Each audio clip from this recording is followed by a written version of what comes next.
Emmanuel Macron, dans un bain de foule à Colombey-les-Deux-Églises, a semblé se plaindre des Français qui se plaignent en reprenant une phrase du général de Gaulle. Alors, il y a eu hier beaucoup d'interprétations possibles à cette phrase. Ma question, est-ce que c'est un peu votre faute, les politiques? Est-ce que c'est un peu notre faute, les médias? Est-ce qu'il n'y a pas systématiquement une critique de ce que dit Emmanuel Macron? Est-ce qu'il n'y a pas une forme de Macron-bashing maintenant? Moi, je crois surtout qu'Emmanuel Macron devrait se méfier de cette espèce de système où, quand il rencontre un Français, il a une caméra derrière le crâne, si j'ose dire, à chaque minute. Parce que les conversations que nous pouvons avoir, y compris en antenne, on peut même comprendre certaines réactions, certaines réflexions. Elles finissent par dépeindre un personnage qui semble arrogant. Mais en réalité, un président de la République, s'il a vraiment envie de savoir ce que pensent les Français, s'il veut vraiment échanger avec, il faut qu'il laisse les caméras un peu plus loin, il faut qu'il parle franchement avec eux. À l'époque des réseaux sociaux, je pense qu'à chaque fois que le président de la République parle comme ça, une petite phrase devient un événement politique. Pardon, hier, il dénonçait, c'est un des points que j'ai partagé sur ce qu'il disait hier, même si j'avais quelques désaccords, il dénonçait la tyrannie de l'immédiateté, c'est exactement ça. Une phrase sortie de son contexte, etc. Puis on les accumule, puis on en prend 10 au cours des 10 derniers mois et on finit par faire un portrait. Est-ce que ça résume un personnage? Je ne sais pas, même si je reconnais que je ne crois pas que le président de la République ait à se plaindre des Français. Parfois, les Français se plaignent du président de la République. Lui, il n'a pas à se plaindre. Durant son discours de départ, Gérard Collomb a lancé un cri d'alarme sur la situation dans les quartiers. Est-ce que vous partagez le constat qu'il a fait? Aujourd'hui, en Seine-Saint-Denis, nous réunissons les 18 parlementaires de toutes les formations politiques pour montrer que la République a abandonné ce territoire. Qu'est-ce qu'on dit en réalité? C'est simple, suite à un rapport parlementaire. On voit que là où on donne 100 dans un département comme la Creuse, l'Ille-et-Vilaine, le Nord, on donne 80 ou 85 en Seine-Saint-Denis. C'est-à-dire que là où on concentre le plus de difficultés, là où les gens ont moins, et où du coup on devrait donner plus, on donne moins. Et il y a des quartiers, il n'y a pas que la Seine-Saint-Denis, où effectivement on donne moins à chaque citoyen de la République, alors même qu'il a plus de difficultés.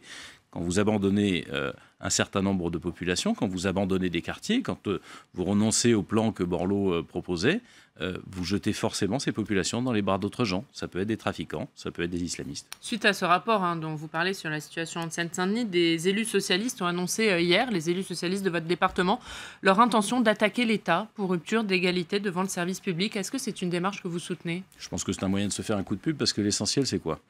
Nous avons rencontré le Premier ministre il y a une semaine à peu près. Et pour la première fois, l'État a reconnu que ce qui était le combat de nombreux parlementaires, dont je fais partie depuis des années, en disant mais enfin vous ne pouvez pas continuer à considérer que vous créez un ghetto de pauvres, une sorte de bantoustan dans lequel vous concentrez toutes les difficultés, où vous ne mettez surtout pas les moyens pour permettre aux gens de s'en sortir, pour garantir l'égalité républicaine, pour permettre à un jeune ou à un moins jeune qui vit dans ce département d'avoir les mêmes chances qu'ailleurs. Bon, le Premier ministre a reconnu, c'est une première, qu'effectivement, la Seine-Saint-Denis était maltraitée, qu'elle était discriminée. Partant de là, il ne peut pas rester sans rien faire. Il a prévenu que ça prendrait du temps, et je le comprends. Enfin, il ne faut pas que ça prenne trop de temps. Vous lui faites confiance, il faut démarrer. Il va faire quelque chose. Non, moi, je fais confiance sur acte et pas sur des déclarations. Simplement, moi, je ne suis pas partisan de la politique spectacle. C'est-à-dire, ce n'est pas le coup de baguette magique et les 40 ans d'abandon de la Seine-Saint-Denis, il y a sans doute d'autres territoires en France, on va les résoudre dans 15 jours. En revanche, j'attends maintenant du gouvernement un plan de remontée en charge, juste pour que, quand on donne 1 euro ailleurs, on donne aussi 1 euro à la Seine-Saint-Denis. Vous savez, il y a un grand mensonge qui est en train de se propager dans la vie politique française, notamment du fait d'une partie de la droite, c'est d'expliquer qu'on a mis trop d'argent dans les banlieues et que donc il faudrait en mettre moins. La réalité de ce rapport parlementaire, qui d'ailleurs, François Cornu-Gentil, qui en est l'auteur, est un parlementaire sérieux et un parlementaire de droite, la réalité montrée, c'est que quand vous additionnez les politiques classiques de l'État qu'il y a partout, et que vous ajoutez les politiques de banlieue, dans un département comme la Seine-Saint-Denis, vous êtes encore en dessous de ce qu'on donne normalement ailleurs, sans politique supplémentaire. Faut-il supprimer le poste de Premier ministre, comme l'a dit hier à votre place François Hollande sur ce plateau? Est-ce que ça pourrait aider à ce que vous dénoncez? Moi, je ne le crois pas. Je suis pour un septennat, c'est-à-dire je suis pour que le président de la République soit élu pour une durée différente de l'Assemblée nationale, pour qu'il se charge à nouveau de ce que le général de Gaulle voulait, c'est-à-dire du temps long, des objectifs, des stratégies. et pas qu'ils soient enfermés dans l'arbitrage du 0,2 de plus sur la sécurité sociale ou de telle ou telle mesure gouvernementale. Donc non, oui, mais attendez, non, les institutions, c'est pas comme ça. Je pense que le président de la République doit être chargé du temps long. Il doit être le maître des horloges autant que les horloges ne soient pas programmées à la minute.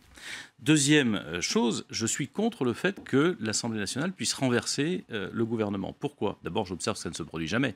Mais surtout parce que ce n'est pas un pouvoir de l'Assemblée nationale, c'est un instrument permanent des gouvernements de pression sur leur majorité pour les faire taire. Alors que dans les régimes où vous n'avez pas de responsabilité, vous ne pouvez pas renverser le gouvernement, ou au Sénat ici même, vous avez en réalité une capacité à agir, à bousculer, à contester, à modifier la loi bien plus grande. Or, cette capacité de modifier la loi du Parlement, qui n'est quasiment inexistante aujourd'hui, elle est nécessaire si les Français veulent être entendus. Il y a deux solutions. Soit les Français, comme aujourd'hui, sont entendus une fois tous les 5 ans. Ils choisissent le monarque républicain et 5 ans après, ils lui coupent la tête. Mais le reste du temps, de toute façon, ils n'ont rien à dire, si ce n'est dans la rue. Soit on fait en sorte qu'il y a effectivement un chef de l'État qui conserve un certain nombre de prérogatives majeures, mais qui est en face un Parlement avec lequel il soit obligé de discuter, parce que les parlementaires, ils ont beaucoup de défauts, ils sont détestés par les Français, ils ont seulement une vertu, c'est que tous les week-ends, ils sont dans leur circonscription, ils rencontrent les Français et ils entendent ce qu'ils se disent. Ce qui n'est pas le cas d'un président de la République. Mettez-vous à la place de celui qui est en train de les écouter. Il rencontrera jamais le président de la République. Vous avez noté... Il rencontrera sans doute jamais un ministre, mais il peut voir son parlementaire, il peut l'engueuler, et le parlementaire, il est là pour porter sa voix face au président. Un appel a été lancé pour la création d'une commission d'enquête parlementaire sur les abus sexuels au sein de l'Église en France. On sait votre parti très attaché à la laïcité. Est-ce que pour vous, cette création d'une commission d'enquête serait une atteinte à la laïcité ? Je le pense, oui. Je ne vois pas en quoi le Parlement a à se mêler des affaires d'une religion ou d'une autre. Autant il est possible d'encadrer pour garantir la liberté religieuse, la liberté de culte et la liberté de ne pas croire, autant demander à des parlementaires d'aller s'immiscer dans l'organisation d'une religion à travers une commission d'enquête, ça me paraît là aussi de la politique spectacle, et je pense que on est en train progressivement d'abîmer, pour ne pas dire de détruire la démocratie, en voulant se faire remarquer par des propositions chocs sans réfléchir à leurs résultats. Alors il y a une politique électorale aussi qui s'annonce, pas mal de rendez-vous, les européennes. Sur les européennes, moi j'ai une détermination totale, et je vais vous la dire. Je refuse absolument que cette élection soit le match retour de l'élection présidentielle. Il n'y a aucune espèce de raison que M. Mélenchon veuille faire de l'élection européenne un référendum anti-Macron, ni que M. Macron veuille faire un référendum pro-Macron. Pardon, qu'est-ce qui se joue ? Le fait de savoir qui va nous représenter 79 députés au sein du Parlement européen et pour défendre quoi ?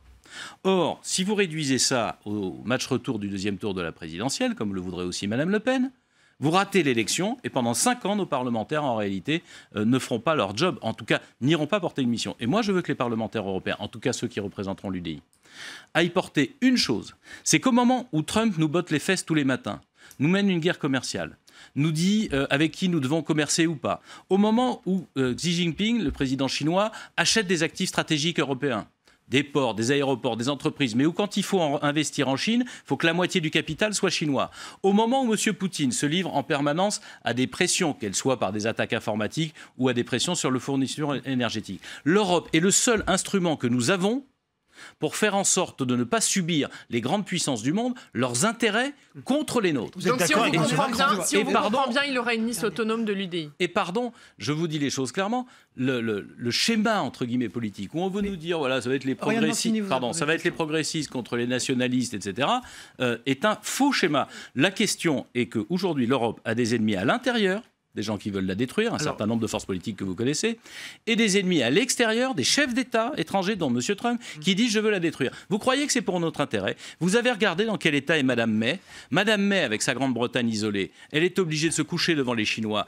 M. Trump vient cet été dans son pays l'insulter sur son propre territoire et dire que sa politique ne vaut pas tripette. Et elle se trouve, je suis en train de défendre mes positions et vous allez me laisser le faire. Il se fait non mais je dis ça parce qu'il y a des partisans du Frexit, comme on dit. Il se trouve que le Brexit, ça met la première ministre britannique, une puissance comparable à la France, dans la situation suivante.